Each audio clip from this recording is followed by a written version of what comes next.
Dante, ano ang dahilan ng muling pagkaantala ng halalan sa barangay na yan? Magandang tanghali, Ella. Hindi na nga muling natuloy, Ella, itong sana barangay at sangguniang kabataan elections diyan sa iisang barangay sa Calbayog City sa Samar.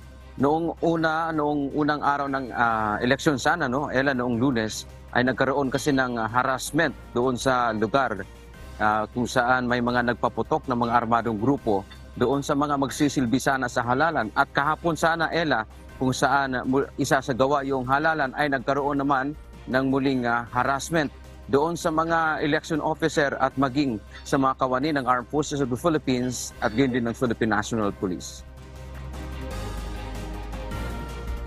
Hindi na naman natuloy kahapon ang barangay at SK elections sa barangay Mag-uma sa Calbayog City, Samar. Ito nga ay matapos yung insidente ng panghaharas na nai-report ng mga otoridad. Sa ulat ng PNP, pinagbabaril ang election officer at tauhan ng militar papunta sa presinto ng private armed group. Tama po. Actually, hindi naman natuloy ang eleksyon sapagkat hindi na naman nakarating yung mga gamit at nagpaputok na naman doon sa area kung saan gumamit na nga ng Black Hawk yung ating mga kasundaluhan at saka Philippine National Police. 5 umano ang nasugatan sa insurgent group ng gumanti nga itong mga tauhan ng militar sa pagpapaputok ng mga armadong grupo at isa dito, Ella, ang sinasabing naaresto.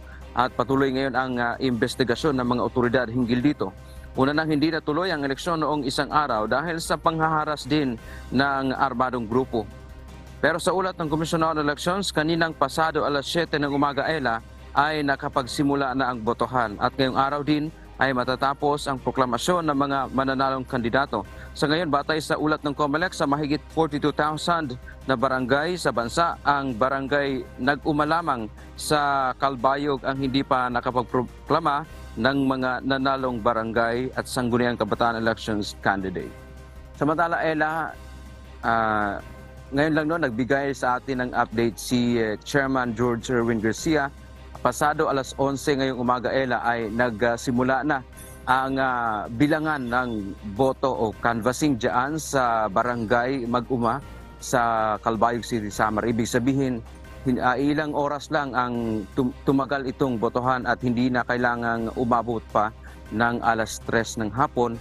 At inaasahan natin na bago siguro, batay sa pahayag na rin ng COMELEC, bago matapos ang araw na ito, ay tiyak na makapagproklama ng mga kandidato sa barangay na ito.